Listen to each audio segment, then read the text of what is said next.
والصلاة والسلام على رسوله الأمين وعلى آله وصحبه وأتباعه أجمعين ليلا ونهارا في الطرفين.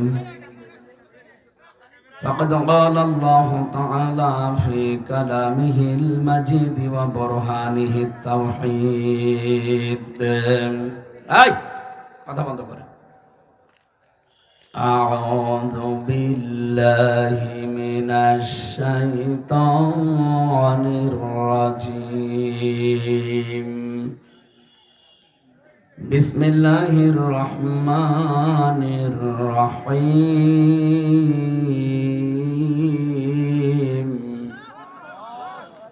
وممن خلقنا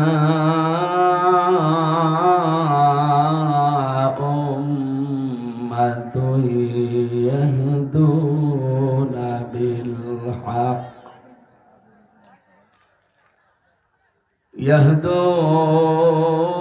بالحق وبه يعدلون.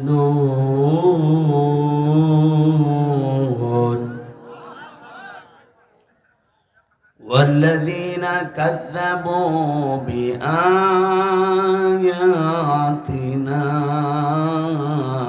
سنستدرجهم من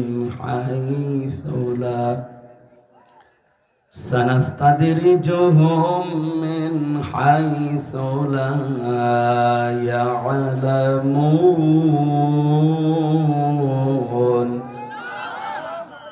وأملي لهم إن كيدي متين.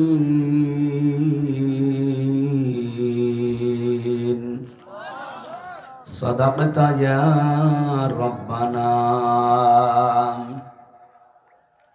পৃথিবীতে কেউ স্থায়ী হয় না, হোক না সে ফিরআউন কিবা নমরুদ, কেউ ভবে চিরকাল রয় না, কেউ ভবে চিরকাল রয় না। আলহামদুলিল্লাহ, যশোর জেলার চৌগাছা থানার অন্তর্গত আন্দোলিয়া গ্রামবাসীর উদ্যোগে হাই স্কুল ময়দানে তাফসিরুল কোরআন মাহফিল,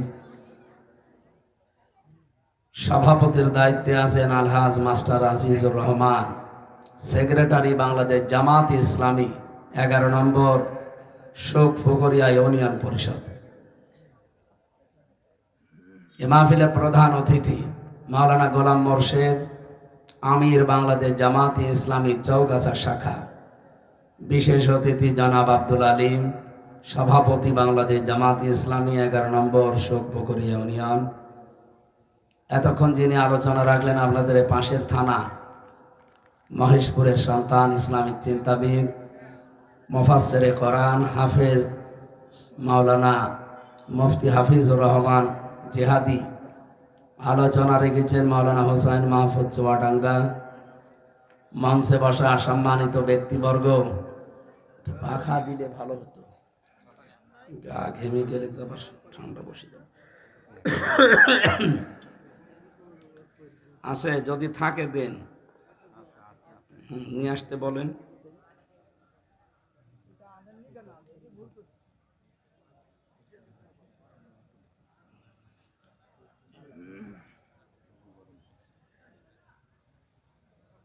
মঞ্চে বসা আছেন শ্রদ্ধাভাজন মামা নজিবুর রহমান, পাশের থানায় বাড়ি ওনার, চৌগাছা মহেশপুরে সামান্তা। ওখানে আমার আগামী মাসের 8 তারিখে সামান্তা বাজারে তাফসির মাহফিল আছে, আপনাদের অগ্রিম দাওয়াত দিয়ে গেলাম, দল বল নিয়ে যাবেন।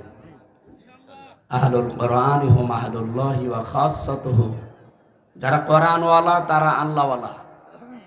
শুধু আল্লাহওয়ালাই আল্লাহ শেষ করেননি, আল্লাহ বলেন তারা আমার পরিবারভুক্ত এবং খাস লোক। প্রধানমন্ত্রী যতদিন ছিল অবৈধ, যেটা আমরা বলি ওনার কিছু খাস লোক ছিল না? কথা বলেন না কেন? হ্যাঁ। এই যশোরে ওনার কয়েকটা খাস লোক ছিল, তার ভেতরে চাকলাদার একজন একেবারে খাস লোক। এগুলো কোড়াল মারলে উঠবে না। তো এরকম খাস লোক যারা, এগুলো যেমন তার নেত্রীর কাছে সম্মানিত, মর্যাদা সম্মান তাদের একটু বেশি। কোরআনওয়ালা যারা, আল্লাহর কাছে তাদের সম্মান মর্যাদা অন্য মানুষের তুলনায় বেশি। এই কথা বুঝতেছেন? এই জন্য সামান্তা বাজারে ঐতিহাসিক তাফসীরুল কোরআন মাহফিল ওনারা আয়োজন করছে আগামী মাসের ৮ তারিখে। আমি ৯টা ৯:৩০ রাত্রে ইনশাল্লাহ কথা আরম্ভ করব। যাদের সময় আছে দল বল নিয়ে যাবেন আল্লাহর কোরআনে কারীম শোনার জন্য। মঞ্চে বসে আছেন আপনাদের এলাকার এই দান বাক্সর হাফেজ সাহেব। এলাকায় আসলে বুকে জড়িয়ে নিত আগে। সামনে বসা আছেন মুসলমান ভাইরা, এই কর্দমাক্ত জায়গায় যারা এই কষ্ট করে বসে আছে। পৃথিবীতে কয়েকটা জায়গায় যদি কষ্ট স্বীকার করা যায়, কিয়ামতে এর সওয়াব ডবল পাওয়া যায়। তার ভেতরে কোরআনের জন্য। আজকে যে কষ্ট হচ্ছে এটা হামজার জন্য না কোরআনের জন্য? সুতরাং আজকের এই অনুষ্ঠানটা যারা সাজিয়েছেন, আপনার মাহফিলের সওয়াব যদি অন্য মাসে একটা হয়, আজকে ডবল হবে ইনশাআল্লাহ। সামনে বসা মুসলমান ভাইরা, পর্দার আলের সম্মানিতা মা এবং বোনেরা, এই জায়গায় শুধু গলা ঘেমে গেলে কণ্ঠ বসে যাবে। না না, ঠিক আছে, আস্তে আস্তে। প্রশাসনের যে ভাইগুলো, সেটা বর্ডার এলাকা মনে হয় না? বর্ডার এলাকা, বর্ডার গার্ডও আছে, বিজেপির সদস্যরা আছে, প্রশাসনের ভাইরা আছেন। দল মত নির্বিশেষে আমরা কোরআনের কথা যারা শুনতে এসেছি, আজকে মাহফিলটা যেহেতু দিয়েছিলাম 2 তারিখে, যে ওটা হিন্দু ধর্মের একটা বড় অনুষ্ঠান ছিল, এই জন্যে আমরা ডেটটা মিস্টেক হয়ে গেছে। আজকে আমার মাহফিল ঝিনাইদহ, ওখানে অলরেডি চলছে। এটা মাগরিব থেকে এশা দিয়েছিলাম, বৃষ্টির কারণে এলোমেলো হয়ে গেছে, ওইটাও এলোমেলো হয়ে গেছে। কিন্তু এখন বলছে হুজুর আসেন তাড়াতাড়ি, এই জন্য ঘন্টাখানিক কথা বলতে চাই। নির্ধারিত একটা আয়াতও পড়েছি। আমার আজকের আলোচনার বিষয় হেদায়েত প্রাপ্ত কারা। এটাকে আমি নিজে বানিয়ে বললে হবে না আল্লাহর বলা লাগবে? এটা যে আল্লাহর কথা আপনাকে আমি শোনাচ্ছি, সেটা আপনি রেকর্ড করে নিতে পারেন, অথবা খাতায় লিখে রাখতে পারেন। বাড়ি যেয়ে শুধু মিলিয়ে দেখবেন যে আপনি আল্লাহর দলে আছেন না শয়তানের দলে আছেন। আপনি কি হেদায়েত প্রাপ্ত যারা তাদের ভেতরে আছেন না গোমরা যারা তাদের ভেতরে আছেন? নিজে মিলিয়ে নেবেন। আমি শুধু অ্যাডভার্টাইজ করব। সবাইকে নিয়ে আগে শুকরিয়া আদায় করছি আলহামদুলিল্লাহ। আল্লাহ আমাদের যে সমস্ত পরিচয় দিয়েছেন, প্রথম পরিচয় আমরা মানুষ। আমরা কি? সবাই বলেন। যেহেতু অনুষ্ঠানটা হিন্দুদের কারণে বাতিল হয়েছিল, আমরা জানি যে এলাকায় হিন্দু ভাইরা আছেন, সুতরাং তারাও কি মানুষ। এ পৃথিবীতে যে ধর্মই মানুষ মানুক না কেন, আপাতত দৃষ্টিতে আমরা সবাই আল্লাহর বান্দা, আল্লাহর বান্দা বান্দি মানুষ আমরা। ওনারাও এ পরিচয় দিতে পারে যে আমরা কি। আরো জোরে বলেন। 2 নম্বরে আর একটা পরিচয় আমাদের আছে, আরেকটু এগিয়ে গেলে আর একটা পরিচয় দেওয়া যায়, সেটা সবাই দিতে পারবে না। কি বলেন তো?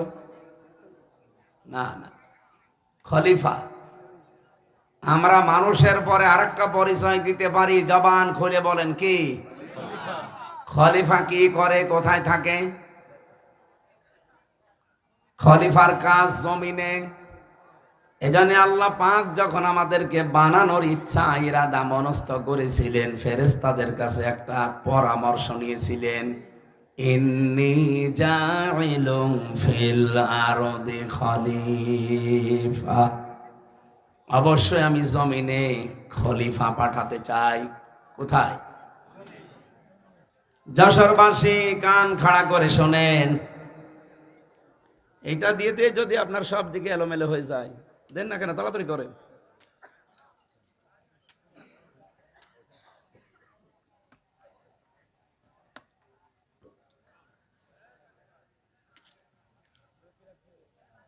কি বলছিলাম? দ্বিতীয় পরিচয়ে যেহেতু আমরা খলিফা, কোরআন থেকে জানলাম আল্লাহ খলিফা পাঠাতে চেয়েছেন দরবারে। কি কথা বললেন? ওরা কোরআন শরীফের ভেতরে কোন জায়গায় আছে যে আমি দরবারে খলিফা পাঠাতে চাই? নেই। ইন্নী জাইলুম ফিল মাদারিসি খলিফা, মাদ্রাসায় খলিফা পাঠাতে চাই।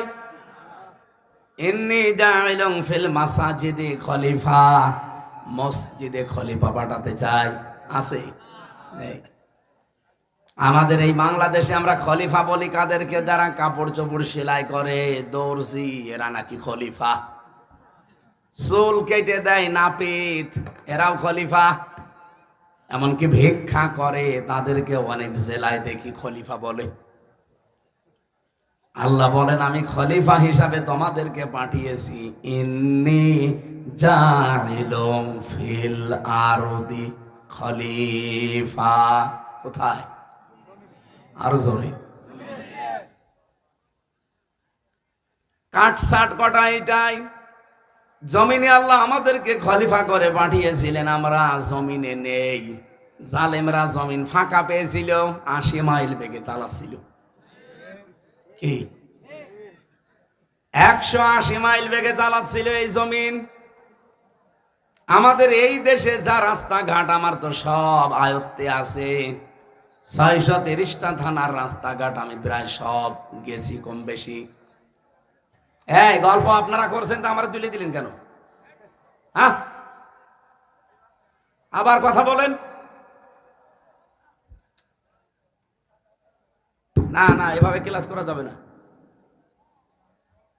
এখানে হয়তো স্লিপ অফ টান হবে কয়েকটা কথা, সেটা নিয়ে আপনারা ফতোয়াবাজি করবেন।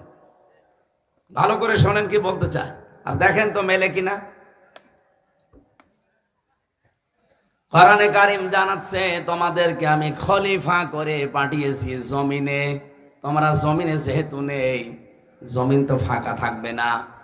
জালেমরা পেয়েছে, ওরা একেবারে মন মতো চালাচ্ছিল এতদিন। এবার আর জালেমরা মন মতো এ জমিন চালাতে পারবে না, কারণ আল্লাহর খলিফারা এবার জমিনে থাকবেন তো ইনশাআল্লাহ, নাকি দরবারে চলে যাবেন? কত মানুষ আজকে এই দেশে দরবারে বসে বসে ফতোয়াবাজি করছে। অনেক পীর এই দেশে কাফেরের ছড়ি নিয়ে বসে, আর বছরের প্রথম থেকে শেষ পর্যন্ত শুধু ফতোয়া বের করে কাফের কাফের কাফের। আমার মনে হয় কেউ আল্লাহ আল্লাহ জিকির করে, আরো জিকিরই করে কাফের কাফের। আমার দিয়ে আরম্ভ করেছে এবার, কয়েক বছর আগে মাওলানা মিজানুর রহমান আজহারিকে দিয়ে আরম্ভ করেছিল। ওটা এখন বাদ গেছে, এখন আমি আরম্ভ হয়েছি মুফতি আমির হামজা কাফের। আমার মনে হয় এই ছড়ি যে কত দূর যায় আল্লাহ জানে। এদের আপনি কাজ কারবার দেখেন, জমিনে কোনো কাজ আছে তাদের গলাবাজি করা ছাড়া? কোনো কাজ আমি পাই না, কোনো সংগঠন নেই তাদের। জমিনে আল্লাহর দ্বীন কায়েমের জন্য কোনো অ্যাক্টিভিটিস নেই। উনি খেলাফত নিয়ে পড়ে আছে।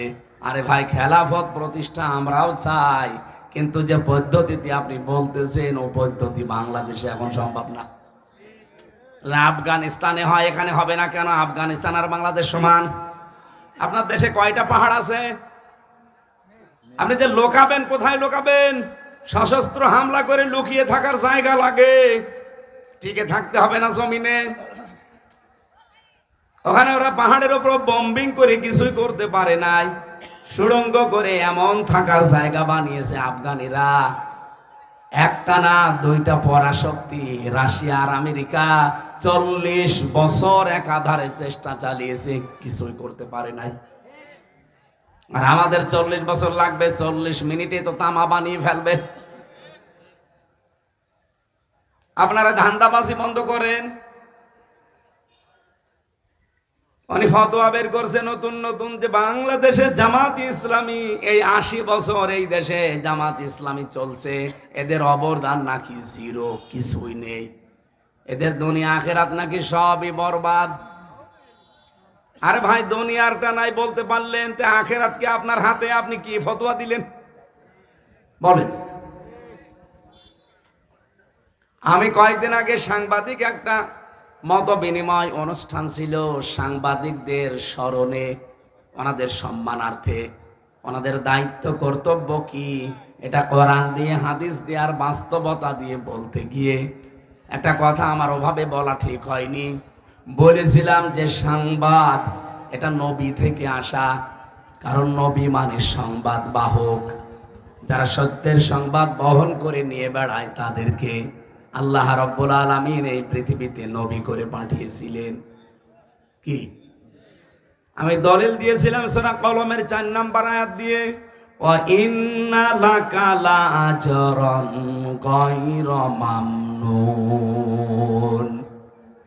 আপনি শব্দের দিকে খেয়াল করেন, ওয়া ইন্না লাকা লাআজরান, অবশ্যই আপনার জন্য, অবশ্যই আবার লাগিয়েছেন ওয়া ইন্না লাকা লাআজরান, অবশ্যই আপনার জন্য হে নবী, আবার বলছেন অবশ্যই লাআজরান, পুরস্কার আমি আল্লাহ রেডি করে রেখেছি। গায়রা মামনুন, শেষ হয়ে যাবে না পুরস্কার, নিরবিচ্ছিন্ন চলতে থাকবে। কেন এই পুরস্কার দিলাম জানেন?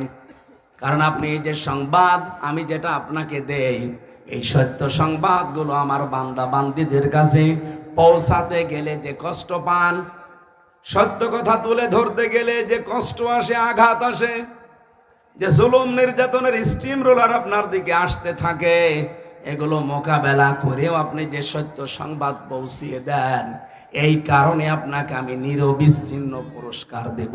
সুবহানাল্লাহ বলতে পারেন না?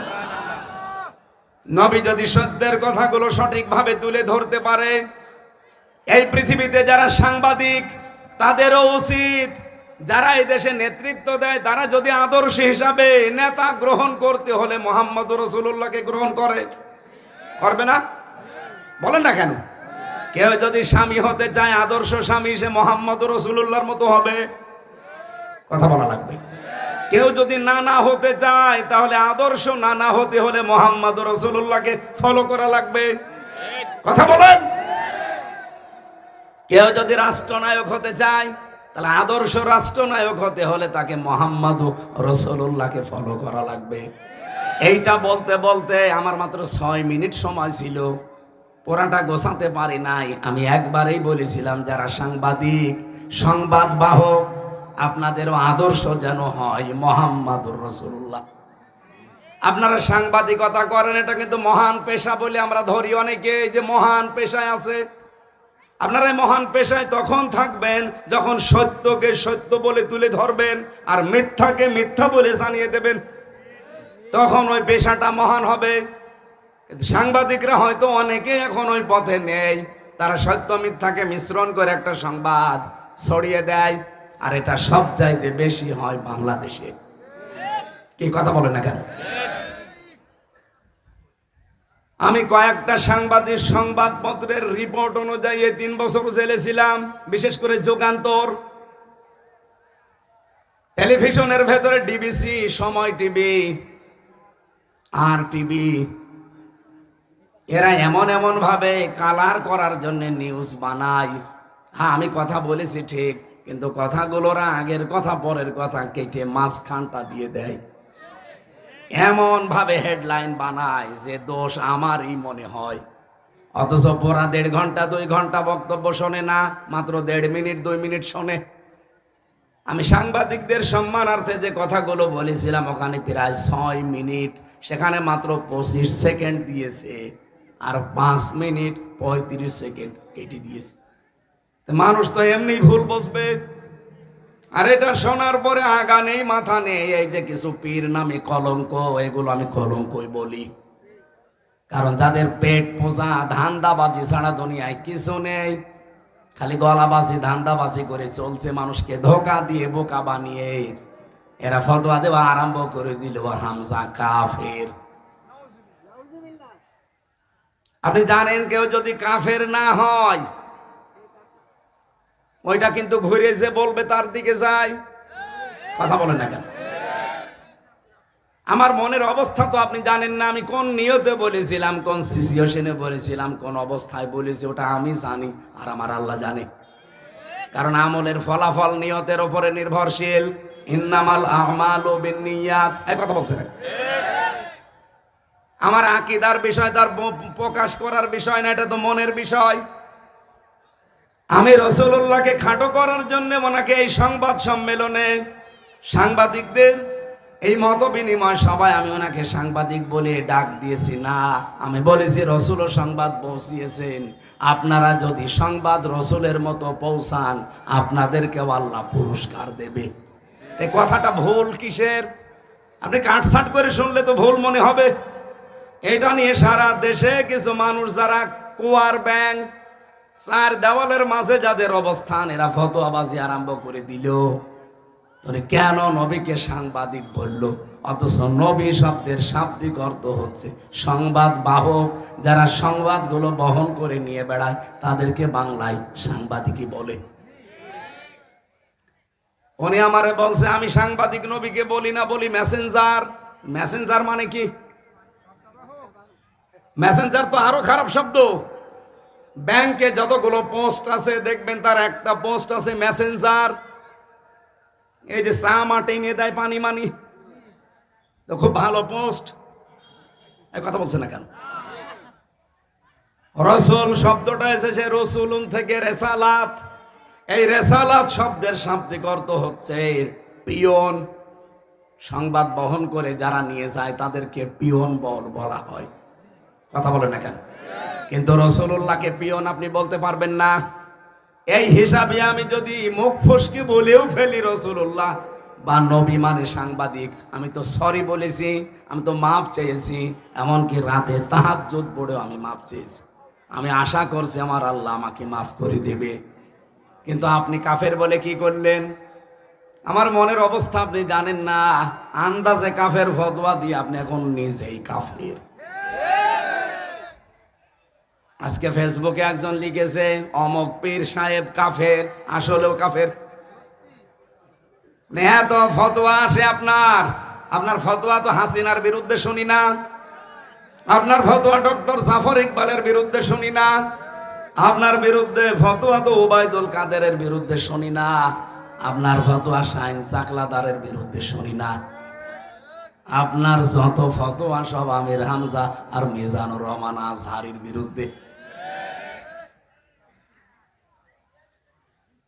আপনি যে নাম নিয়ে বসে আছেন, এই নামটাই তো আমার কাছে মনে হয় যে এটা একটা নতুন জিনিস। ইসলামে পীর বলে কিছুই তো আমরা পাই না।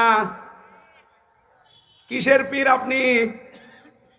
আমি আপনাকে ছোট খাটো করার জন্য না, পীর শব্দটা যে নিয়েছেন এটা কোন জায়গায় আছে বলেন? আপনি যে বলছেন নবীকে সাংবাদিক বলা যাবে না, মেসেঞ্জার বলা যাবে কোন ফাঁকে? আপনি যে নিজেই বললেন নবী মেসেঞ্জার। এই কথা বললে নবীর সম্মান আরো খাটো হয়। ব্যাংকে যারা পানি চা টেনে দেয় তাদেরকে আমরা মেসেঞ্জার বলি। এরকম একটা পোস্ট আপনি নবীর নামে লাগিয়ে দিলেন। আর সাংবাদিক যে কত উপরের পোস্ট, সেটাকে আপনি ফালতু শব্দ বললেন। উল্টা পাল্টা নাম দিয়ে আবল তাবল করে আমারে নাই ছোট করেন। কিন্তু সারা পৃথিবীর যারা হক্কানি সাংবাদিক, যারা ন্যায় পরায়ণতার উপরে টিকে আছে, সাংবাদিক মাহমুদুর রহমানকে আপনি খাটো করেছেন। এক কথা বলছেন না কেন? সাংবাদিক ইলিয়াসকে আপনি খাটো করেছেন। সাংবাদিক কনক সরোয়ারকে আপনি খাটো করেছেন। যারা জীবনের উপরে রিস্ক নিয়ে সংবাদগুলো প্রচার করে সেইটাকে আপনি ফালতু বললেন। আমি যে কথা তুলেছিলাম এটা বোঝানোর জন্য বলছি, খেলাফতের দায়িত্ব পালন করা দরকার জমিনে। আজ হাজারো পীর এই দেশে, 48,000-এর উপরে পীর। আমি তো যতটুকু খোঁজ রাখি পৃথিবীতে এমনও দেশ আছে যে 48,000 মানুষও নেই, অথচ পীর এই দেশে 48,000। এত পীর, একটা কেউ রাজপথে পাওয়া যায় না, জমিনে পাওয়া যায় না। নর্থ সাউথ বিশ্ববিদ্যালয়ে কোরআনের উপরে লাঠি দিয়েছে, থুতু দিয়েছে, সেখানে ফতোয়াবাজি করতে পারো না।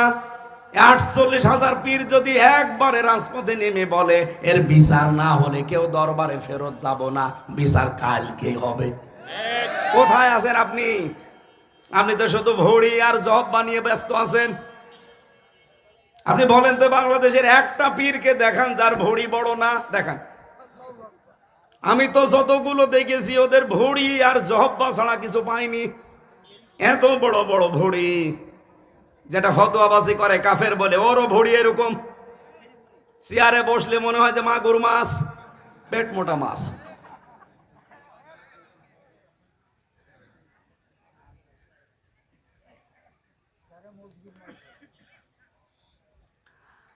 আমার মনে হয় এই দেশে একামতের দিন যারা কায়েম করতে চায়, হ্যাঁ তাদের ছোটখাটো ভুল ত্রুটি থাকতে পারে, কিন্তু আপনি কি করছেন?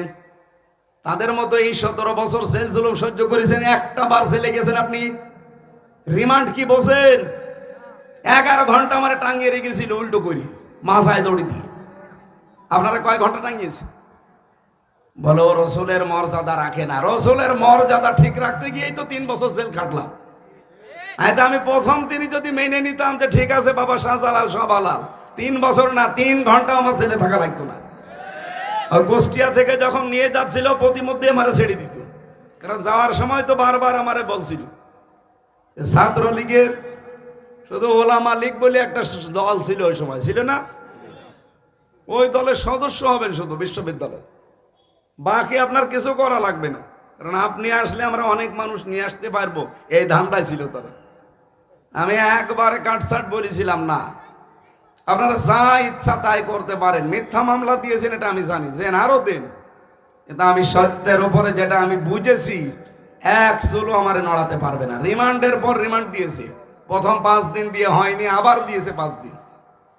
আর রিমান্ডে কি সরাসরি জায়গায় আয়না ঘরে নিয়েছে, মাটির নিচে। আমি দেখতাম ওই জায়গায় হঠাৎ রাত 2টার সময় 5-7 জন মুখ বান্ধা আমার পাশ থেকে একজনকে বলছে ওঠেন। ওঠেন মানে? এখন বাজে রাত 2টা, কোথায় যাব? চলেন। ও মনে করছে ছেড়ে দেবে, পরে বের করে নিয়ে খাঁচা থেকে হঠাৎ মাথার উপরে কালো কাপড় লাগিয়ে পেছনে হাত হ্যান্ডকাপ দিয়ে বেঁধে দিল। কান্নাকাটি করছিল মাটির নিচে। আমি সত্য কথা বলছি, এই যে কোরআন আমার সামনে। আমারে বলছে হামজা ভাই গেলাম, এরা যে কি করবে আমার বোঝা হয়ে গেছে। মুখ আমার যখন বেঁধে ফেলেছে কালো কাপড় দিয়ে, হাত যখন পেছনে বেঁধে ফেলেছে, 4-5 জন মিলে নিয়ে যাচ্ছে, তার মানে আমি বুঝে ফেলেছি আমার জীবনের শেষ দিন। এইরকম সিচুয়েশন আমি নিজে ফেস করে এসেছি। আর আপনি ফতোয়াবাজি করেন বসে বসে, না?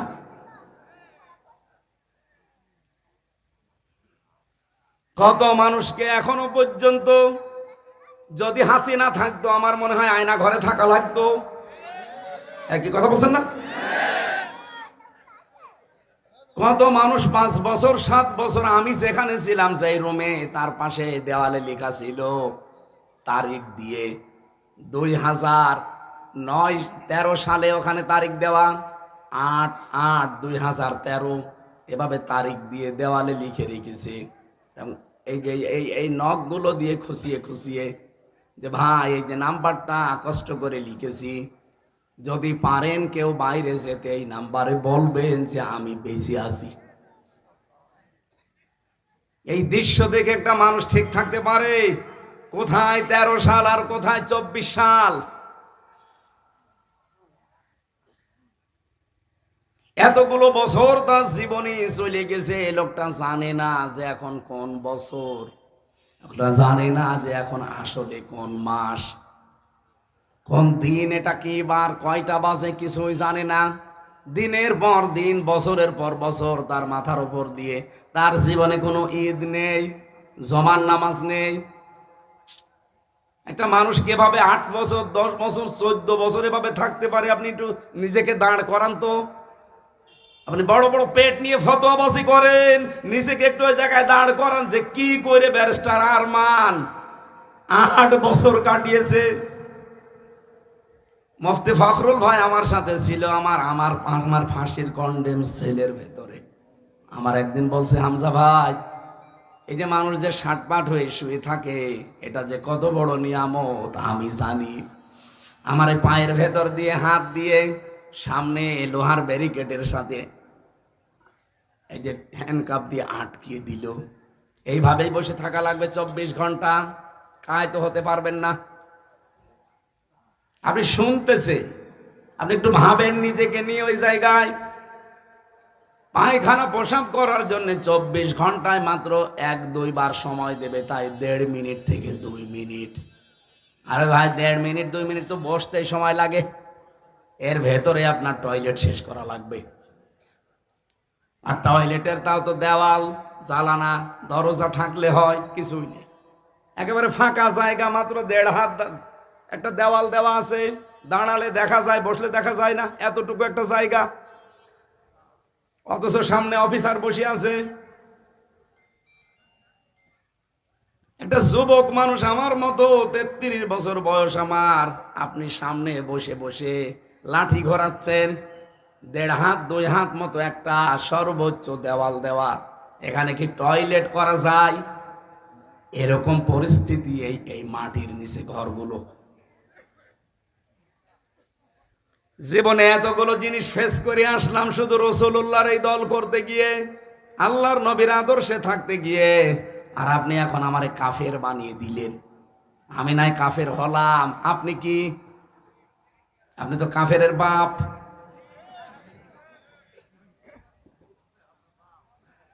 ঝড়ি নিয়ে বসে আছেন, কাফের বলবো যারে তারে।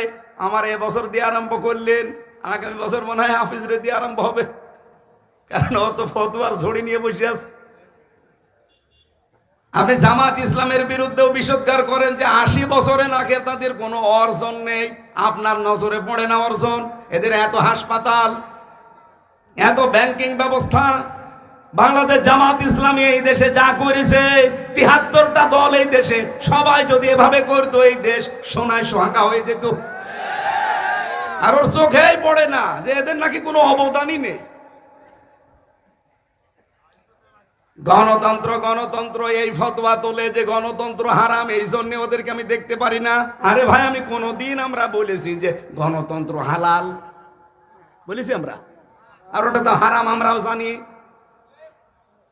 এই বাংলাদেশে এখন ইসলাম কায়েম করার জন্য কোন পদ্ধতিতে আপনি যাবেন বলেন? আন্দাজে এক ফতোয়া দিয়ে দিলে হয়ে গেল।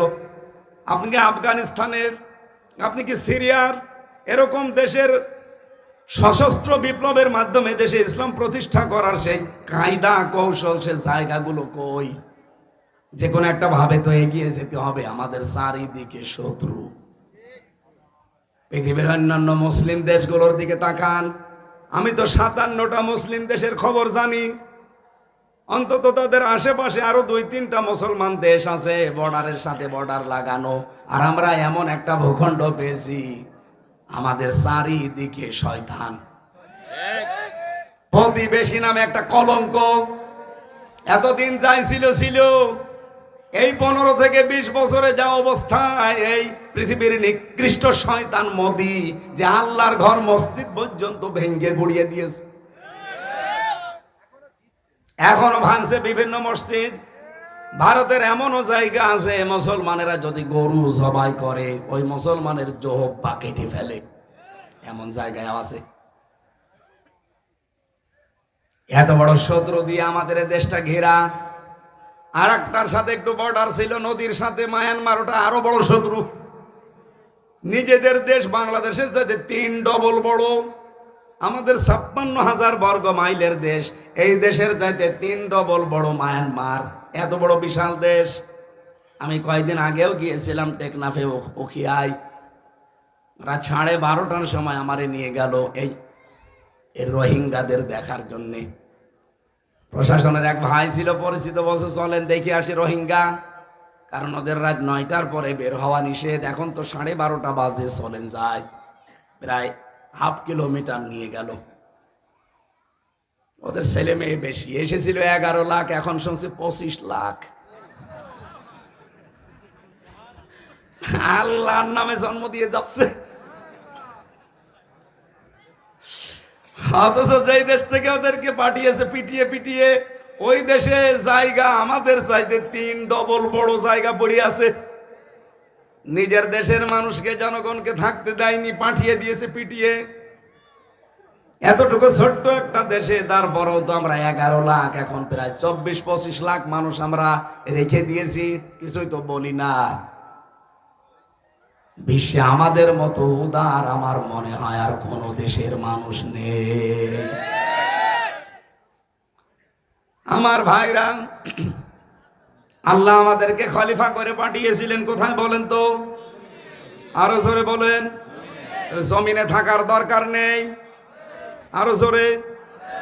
এই জমিনে যদি থাকতে হয়, এই জমিনে আমরা এখন আমাদের 56,000 বর্গ মাইলেই দেখতে পাচ্ছি প্রায় 73টা দল কাজ করছে জমিনে, তার ভেতরে আমরাও একটা। আমার এবার প্রশ্ন যশোরবাসীর কাছে, এই 73টা দলই কি জান্নাতে যাবে? না। নবীজি বলেন মাত্র একটা দল জাহান্নামে জান্নাতে যাবে, আর 72 দল সব জাহান্নামে যাবে। ওই একটা দল কারা? মানা আলাইহি ওয়া সাহাবী, এক আলিফ টান আছে। নবীজি বললেন যারা আমি নবী এবং আমার সাহাবীদেরকে দেখে দেখে চলবে তারাই ওই এক দলে আছে, আর বাকি সব দল আছে ওই 72 কাতারের ভেতরে। এবার আমার প্রশ্ন, আমরা নবীকে এবং সাহাবীদেরকে দেখে চলি কিনা? বিশ্বনবী মুহাম্মদ রাসূলুল্লাহকে দেখে চলা মানে শুধু তার জুব্বা আর দাড়ি নেওয়া না। আল্লাহর নবী মুহাম্মদ রাসূলুল্লাহ জীবনে যা করেছিলেন তার এই 40 থেকে 63 এই 23 বছরে আপনাকে তাই করা লাগবে। এই কথা বলে না কেন? আমরা সত্যি করে বলছি তাই করতে পারি না? পারি না। আমাদের দেশে হয়তো আমরা দাড়ি রাখতে পারি, জুব্বা গায়ে দিতে পারি, সর্বোচ্চ মসজিদে 5 ওয়াক্ত নামাজ পড়তে যেতে পারছি। এই নবীজির জীবন কি এতটুকুই ছিল? আরো জোরে বলেন। বিশ্বনবী মুহাম্মদ রাসূলুল্লাহ রাষ্ট্রনায়ক ছিলেন, উনি রাষ্ট্রপতি ছিলেন। রাজনীতি না করলে উনি রাজনীতি না করে রাষ্ট্রপতি হলেন কি করে? যারা আজ বলে যে হুজুররা রাজনীতি করে কেন, আমার মনে হয় ও নবীজির জামানায় থাকলেও এই কথাই বলতো। মুহাম্মদ আবার রাজনীতি করে কেন? তো নবীকে যদিও কথা ওই সময় কাফেররা বলতে পারে, এখনকার ওদের আন্ডা বাচ্চা আমাদের বলবে 1 আর 2। 1500 বছর আগের দিকে তাকান, ঠিক কাফেররা ওই জামানায় বলেছিল মুহাম্মদ কাবা ঘর নিয়ে থাকো, বাইরে আসবা না, বাইরে আমাদের সব পরিবার সমাজ আর রাষ্ট্র আমরা চালাবো, তুমি এই কাবা ঘর নিয়ে থাকো, কোনো অসুবিধা নেই। বিশ্বনবী মুহাম্মদ রাসূলুল্লাহ মেনেছিলেন। আরো জোরে বলেন। তিনি ডাক দিলেন কাফেরেরা, কুলিয়া আইয়ুহাল কাফিরুন লা আ'বুদু মা তা'বুদুন। হে কাফেরেরা, তোমরা যার ইবাদত করো আমি তার ইবাদত করি না, আর আমি যার ইবাদত করি তোমরা তার ইবাদত করো না। লাকুম দীনুকুম ওয়ালিয়া দীন, সুতরাং তোমাদের ধর্ম তোমাদের জন্য, আমার দিন আমার জন্য। আমার ভাইরা, আমি আয়াত দিয়ে যেটা বোঝাতে চাই আপনাদের, যেহেতু একটা আয়াত পড়েছিলাম সূরা আরাফ 181, 82, 83, এতগুলো আয়াত আমি এমনিতে পড়ি না, একটা আয়াতের তাফসীর করব আজকে। আল্লাহ পাক বলেন মিম্মান খালাকনা উম্মাতুন, ও মিম্মান খালাকনা। আল্লাহ এখানে নিজে ফাইল, নিজে কর্তা। রব্বুল আলামিন বলেন অবশ্যই আমি আল্লাহ নিজে বানিয়েছি। এই পৃথিবীতে যত মানুষ বানিয়েছি বিভিন্ন দলে বিদলে তারা বিভক্ত হয়ে আছে, কিন্তু এই দলের ভেতরে একটা দল আমি আল্লাহ, তাদের পরিচয় তোমাদেরকে তুলে ধরলাম, দেখো তো তোমরা তাদের ভেতরে আছো কিনা। যারা মানুষকে ইয়াহদুনা বিল হক, সৎ পথ দেখায়। আজ বাংলাদেশে কত মানুষ আছে, কত পথ দেখাচ্ছে, একটা দলকে আমরা দেখি তারা আমার আল্লাহর বিধানের দিকে তারা ডাকতেছে। এই কথা বলে না কেন? তারা কিন্তু ডাকছে তার বাবার দিকে না, তার স্বামীর দিকে না, এমনকি তার পূর্বপুরুষদের দিকেও ডাকে না। তারা ডাকলেই বলে ইয়াহদুনা বিল হক, এই পৃথিবীতে হক হচ্ছে আল্লাহ, হক হচ্ছে আল্লাহর বিধান, এজন্য তারা ডাকে আল্লাহর বিধানের দিকে। ইয়াদের তাফসীর পড়তে গিয়ে আমি সূরা শুরার 13 নম্বর আয়াতের মাঝের অংশটা মিলিয়েছিলাম। আল্লাহ পাক বলেন, হে নবী, আপনি যেদিকে মানুষকে ডাকেন যে আসো আমরা আল্লাহর বিধান কায়েম করি এই জমিনে। আল্লাহ শুধু নামাজের বিধান দেয়নি, যাকাতের বিধান দেয়নি, এরকম বিধান দিয়েছেন 500। কত? এই 500 বিধানের কথা যখন বলবেন কি হবে জানেন? কাবুর আলাল মুশরিকিনা মা তাদউহুম ইলাইহি।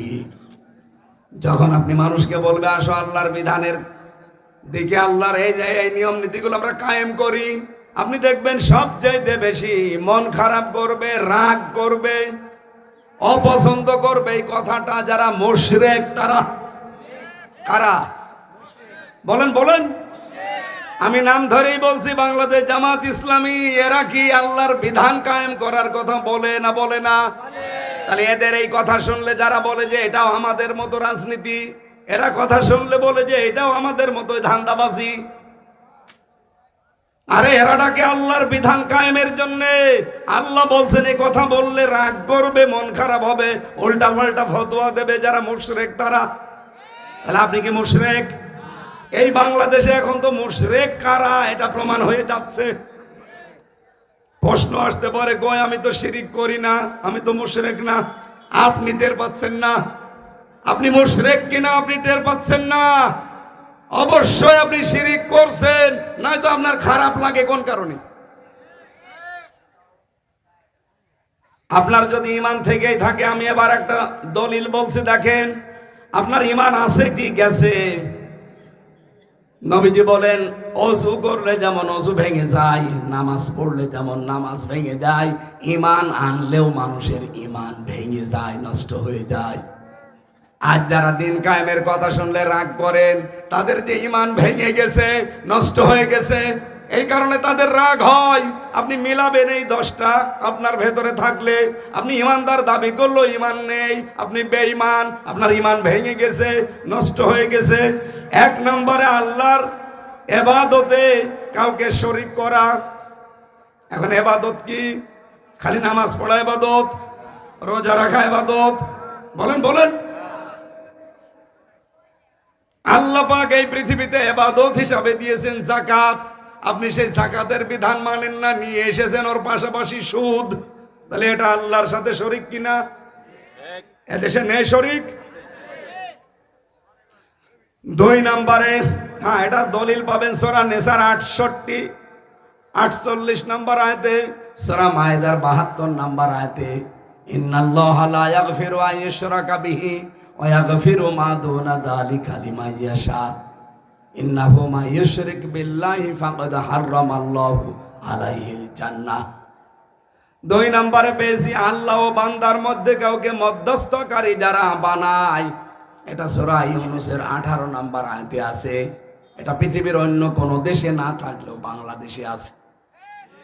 এরা আমরা ধরেই বসে আছে যে বাবা ছাড়া আল্লাহ পাওয়া সম্ভব না, অথচ কোরআনে 13টা আয়াত আল্লাহ নাযিল করেছেন প্রায় একরকম। 13টা আমি পেয়েছি, আরো যারা বেশি গবেষণা করে আরো বেশি পাবেন। কোরআনে কারিমে আল্লাহ বলেন আমি এবং আমার বান্দার মাঝে কোনো দালাল লাগবে না, কোনো মাধ্যম লাগবে না, সরাসরি তোমরা আমি আল্লাহকে ডাকবে। আলাইসাল্লাহু বিকাফিন আবদা, আমি কি আমার বান্দার জন্য যথেষ্ট না যে দালাল ধরা লাগবে? এই কথা বলেন না কেন? কত পীর নামে ভণ্ড কলঙ্ক, তারা দালাল হয়ে বসে আছে, মধ্যস্থ করবে উনি। আল্লাহ আমার মালিক, আমি তার বান্দা, এর মাঝে মধ্যস্থকারী কেউ লাগবে না। যারা মনে করেন তাদের ঈমান ভেঙে গেছে। এটাকে আমি বানালাম না, কোরআনে আছে। সূরা ইউনূস কত নাম্বার আয়াত বললাম? 18। লিখে নেন, তুলে নেন, রেকর্ড হচ্ছে, বাড়িতে মিলাবেন যে আপনার ঈমান আছে না গেছে, আপনি নিজেই টের পাবেন। 3 নম্বরে কাফেরকে যারা কাফের মনে করে না, সূরা আলে ইমরানের 28 নম্বর আয়াতে আছে। 4 নম্বরে মুসলিমদের বিরুদ্ধে মুশরিকদেরকে যারা সমর্থন এবং সহযোগিতা করে, যারা বলে আমরা শরিয়া আইন বিশ্বাস করি না, এরা মুশরিক কিনা বলেন তো? বলেন বলেন। বাংলাদেশে কত আলেম নামে জালেবাজ ইসলামপন্থীদের সমর্থন করে না, করে মুশরিকদের। তাদের ঈমান আছে না গেছে? আমি মনে হয় এটা বানালাম না। এর দলিল হচ্ছে সূরা মায়েদা 51 নম্বর আয়াত, সূরা তাওবা 23 নম্বর আয়াত। বাড়িতে মিলিয়ে দেখবেন তাফসীর সহ। 5 নম্বরে জাদু করা এবং জাদু শেখানো, জাদু শিক্ষা করা এবং শেখানো, 2টা করলে ঈমান চলে যায়, নষ্ট হয়ে যায়। সূরা বাকারার 102 নম্বর আয়াতে আছে। 6 নম্বর দিনের কোনো বিধান নিয়ে যারা ঠাট্টা বিদ্রূপ করে, এটা তাওবায় আছে, সূরা তাওবার 65-66 নাম্বার আয়াতে। 7 নম্বরে দিন ইসলাম থেকে যারা মুখ ফিরিয়ে নেয়, সূরা সেজদার 22 নম্বর আয়াতে আছে, আমান আ'রাদা আন যিকরি, না, আমান আসলামু মিম্মান, না ওটা না, ছাতা মনে আসে না আমার কাজের সময়। আমান আসলামু মিম্মান যুক্কিরা বিআয়াতি রাব্বিহি সুম্মা আ'রাদা আনহা ইন্না মিনাল মুজরিমিনা মুনতাকিমুন। আল্লাহ বলেন বড় জালেম দুনিয়ায় তো ওইটা, যাকে আল্লাহর আয়াত দিয়ে ওয়াজ করা হয়, আল্লাহর কোরআন দিয়ে বোঝানো হয়, আর সে মুখ ফিরিয়ে চলে যায় অন্যদিকে। এর মতো বড় জালেম আল্লাহর কাছে আর নেই। আর এটা বাংলাদেশে বেশি। আমি যা ওয়াজ করছি এ কি আমার নিজের কথা না আল্লাহর কথা? সব নোট করে নিয়ে এসেছি। 8 নম্বরে কাউকে দিন শরীয়তের ঊর্ধ্বে মনে করা, এটা বাংলাদেশে 15 বছর যেটা বঙ্গবন্ধুকে মনে করা হতো, দেখেছেন না? সব জায়গায় উনি, এমনকি বঙ্গবন্ধু টয়লেট আমি নিজে পেয়েছি নীলফামারীতে। বঙ্গবন্ধু টয়লেট ওর নামেও টয়লেট লাগিয়ে দিয়েছে। আল্লাহ রাসূলের ঊর্ধ্বে কাউকে মনে করা যাবে? এটা সূরা মায়েদার 3 নম্বর আয়াতে আছে। 9 নম্বরে রাসূলুল্লাহর ফয়সালার তুলনায় অন্য কোন ফয়সালাকে উত্তম মনে করা, সূরা নিসার 65 নম্বর আয়াতে পাবেন। ইন্না বালা ফালা ওয়া রাব্বিকা, ফালা না, ফালা ওয়া রাব্বিকা লা ইউমিনুনা হাত্তা ইউহাক্কিমুকা ফিমা শাজারা বাইনাহুম সুম্মা লা ইয়াজিদু ফি আনফুসিহিম হারাজাম মিম্মা কাদাইতা ওয়া ইউসাল্লিমু তাসলিমা। 10 নম্বরে মুহাম্মদ রাসূলুল্লাহর আনিত বিধানকে অপছন্দ করা, এটা পাবেন সূরা মুহাম্মদের 9 নম্বর আয়াতে, সূরা নিসার 64 নম্বর আয়াতে। আল্লাহ পাক যে বিধান নবীজির মাধ্যমে আমাদেরকে দিয়েছেন, তার তুলনায় যদি অন্য কোন বিধানকে কারো ভালো লাগে, পছন্দ হয়, তার ঈমান আছে না গেছে? এই বাংলাদেশে এবার আপনি মিলান এই 10টা, আমার মনে হয় 100 জনের বহু মানুষের ঈমান আর নেই, ভেঙে গেছে। এখন যাদের ঈমান নেই তাদেরকে আমরা কি বলি? মুশরিক। বলেন বলেন। যারা শিরিক করে তাদেরকে আমরা মুশরিক বলি, যেহেতু তাদের ঈমান ভেঙে গেছে, নষ্ট হয়ে গেছে। সুতরাং মুশরিকদের কাছে আল্লাহর দ্বীন কায়েমের কথা বললে খারাপ লাগবে, কষ্ট হবে। এই বাংলাদেশে আপনি তাহলে মুশরিক, আপনি যে কোনো ভাবে শিরিক করছেন, আপনার ঈমান কিন্তু শেষ। আবার বলছেন নবায়ন করি, আবার সঠিক জায়গায় আসেন। তাহলে আল্লাহর দৃষ্টিতে এই পৃথিবীতে হক দল, হেদায়েত প্রাপ্ত মানুষ তারা, যারা আল্লাহর এই হক পন্থায় মানুষকে ডাক দেয়। আর এই দেশে দেখেন কত মানুষ কত দিকে ডাকে। আমরা গ্যারান্টি দিয়ে বলতে পারি আমরা বাবার দিকে ডাকি না, আমরা মানুষের তৈরি করা আইনের দিকে ডাকি না, আমরা ডাকি কার? বিধানের দিকে। এবং এই বিহিয়া দিলুন 2 নম্বরে এই বিধান দিয়ে যারা ন্যায় বিচার কায়েম করতে চায়, আল্লাহর বিধান ছাড়া ন্যায় বিচার কায়েম করা সম্ভব না। তার প্রমাণ এতদিন আমরা পাইনি, আমি নিজেই তো পেলাম। এই 3টি বছর আমার জেলে থাকা লাগতো না যদি আল্লাহর বিধান এই দেশে কায়েম থাকতো। কত লক্ষ লক্ষ মানুষ জেল খাটে, আমার মনে হয় শুধু আল্লাহর বিধান এই দেশে না থাকার কারণে। আমার সাথে একজন খাবার টেনে দিত জেলখানায়, উনি আজ 6 বছর জেলে আছে। জিজ্ঞাসা করলাম ভাই কিসের মামলা? বলছে আমার শত্রুতা করে ধর্ষণ মামলা দিয়েছে। অথচ লোকটা এরকম মুরব্বী মানুষ, একজনের সাথে রাগারাগি ছিল, সে পেরিয়ে ওঠে না, শেষ পর্যন্ত তার 6 বছরের একটা মেয়েকে এর নামে ধর্ষণ মামলায় লাগিয়ে 6 বছর জেলে রেখে দিয়েছে। এরকম হাজার হাজার মানুষ জেলে আছে, ও জানেই না যে ওর অপরাধ কি। এটা হইতো না যদি আল্লাহর বিধান থাকতো। এই কথা বলে না, কারণ আল্লাহর বিধান কায়েম হলে জেলে এতদিন থাকা লাগে না। ধরবে, সাক্ষ্য প্রমাণ হবে, সঙ্গে সঙ্গে ফায়সালা শেষ। আমাদের দেশে ধর্ষণ করে হাতে নাতে ধরা পড়ে, বলে ঠিক আছে বিচার হবে, বিচার করতে করতে 12 বছর। কথা বলেন না কেন? ইসলাম যদি কায়েম হয়, ধর্ষণ যদি হয়, ধরা পড়ার সঙ্গে সঙ্গে 3 ঘন্টার ভেতরে বিচার শেষ। খুব বেশি হলে যদি ছুটির দিন হয়, জমার দিন পর্যন্ত টেনে নিয়ে যায়। সৌদি আরবে একটা মসজিদ আছে, গলা কাটা মসজিদ, ওর পাশে দেখলাম কোর্ট আদালত। আমার সাথে যারা ছিল, এই যে এক হাজী সাহেব ছিল, ওখানে দেখতে গিয়েছিলাম। গলা কাটা মসজিদ ওইটা, জেনা করলে তাদেরকে ওই জায়গায় কল্লা কেটে দেয়। সামনেই বিচারের ব্যবস্থা আছে, কোর্ট আদালত যেটা, ওখান থেকে রাস্তা পার হয়ে মসজিদ, ওখান থেকে রায় দিয়ে দেবে জমার দিন। ওখানে প্রধান বিচারপতি মক্কায় যিনি কাবা শরীফের ইমাম, তিনি উনি বলবে ঠিক আছে, সাক্ষ্য প্রমাণ শেষ, বিচারের রায় দিয়ে দিলাম, ওকে গর্দান কেটে দেন। এসে সবার সামনে জমার নামাজ পড়ে হাজার হাজার মানুষ বের হবে, সবার সামনে ওর কল্লা কেটে আলাদা করে দেবে। বাংলাদেশে আমার মনে হয় একটা যদি এই চৌগাছা কেন্দ্রীয় মসজিদে করা হয়, এদেশের কোনো মানুষ আর ধর্ষণের নামও মুখে আনবে না। এইটা আল্লাহর বিধান। এরকম 500 বিধান আছে আল্লাহর। এগুলো যদি কায়েম হয় তাহলে বিহি ইয়াদিলুন, ন্যায় বিচার কায়েম হবে। কে বলছেন এটা? ওনার কথায় কোনো মিথ্যার সংস্রব আছে? লেশ মাত্র আছে? সুতরাং বিশ্বাস আসে না কোন কারণে? আমরা তো তার কথাগুলো আজ এই জমিনে প্রতিষ্ঠা করে ন্যায় বিচার কায়েম করতে চাই। 54 বছর তো দেখলেন উল্টাপাল্টা, কিছুই করতে পারেননি। এবার এটা একটু দেখা যায় না? টেস্ট করার জন্য হলে একটু দেখেন। বাংলাদেশে অন্যান্য দল যারা আছে, আপনি তাকান, তারা এখন বিভিন্ন রাষ্ট্রদূতের কাছে ধর্ণা দেয়, অথচ আল্লাহর রহমত অন্যান্য দেশের রাষ্ট্রদূতরা এসে ইসলামপন্থী জামাত ইসলামের আমিরের কাছে সিরিয়াল লাগিয়েছে, একটু দেখা করতে চায়। তার মানে প্রমাণ হচ্ছে এই দেশে আমার আল্লাহ মনে হয় এবার ইসলাম কায়েম করে দেবে।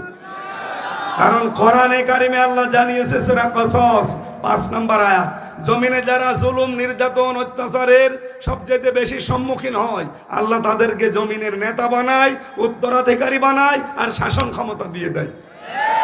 এই জমিনে যেহেতু সবচেয়ে বেশি প্রাণ গিয়েছে, আপনি দেখেন গুম কমিশন তথ্য দিয়েছে, বাংলাদেশ জামাত ইসলামী আর শিবিরের 56% লোক গুম এবং খুনের শিকার, আর বিএনপির 37% লোক। তাহলে সবচাইতে বেশি যেহেতু ইসলামপন্থীরা, সুতরাং আল্লাহর ঘোষণা তো মিথ্যা না, উনি এবার ইসলামকে এই দেশে ইসলামপন্থী মানুষের হাতে তুলে দেবে। আপনি যদি থাকেন, আপনাকে সাথে নিয়ে আমরা ইসলাম কায়েম করব। আপনি যদি না থাকেন, আপনাকে বাদ দিয়ে ইসলাম কায়েম হবে ইনশাআল্লাহ। আল্লাহর কথা আমরা 100% বিশ্বাস করি কিনা বলেন তো? বলেন। সুতরাং এই দেশে হেদায়েত প্রাপ্ত দল এই একটা, যারা এই 2টা গুণে গুণান্বিত।